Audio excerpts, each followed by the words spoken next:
All right, it's quite the day at my house. I've got on my crazy woman t-shirt today. You can hear the carpet is getting removed in the front room right now. But anyway, today's a big day because January's almost over and clients are starting to file their taxes. So every year I send to them their settlement statement so they can use that to know what they can deduct when they file. So for instance, if you just purchased a home in 2024, you can deduct your closing costs. You can deduct the taxes that you paid. You can deduct appraisal costs. There's other closing costs that you'll be able to deduct on your taxes this year. So check with your accountant, make sure. But there's quite a good advantages for buying a home and the things you can deduct. Now, when it comes to selling a home, you have even a little bit more that you can deduct. So any fee that you paid to help you sell the home. So advertising costs, if your agent didn't pay for it, or staging costs.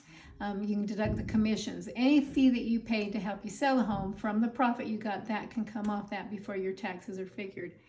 I also get a lot of questions about capital gains. Now, I'm not an accountant, but I can tell you the general rule of thumb. So if you've lived in your home 2 of the past 5 years, the capital gains or the amount you would be taxed figured on the cost basis. So that means what you paid for the home and then adding in any improvements you made while you own the home. So for instance, right now I'm having my flooring replaced.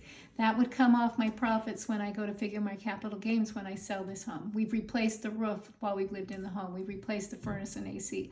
All those things can come off your profit before you figure that capital gain. Now, if you've been in the home 2 of the last 5 years, there's also a cap on where your taxes start. So if you're single filing, you can have profit at $250,000 before you have to pay any taxes. If you're married and you've sold your home, and you can have up to $500,000 worth of profit before you pay any capital gains tax. Again, please check with your accountant, but there's a lot of advantages of deductions you can take when it comes to filing your taxes that could help alleviate your tax burden to the IRS.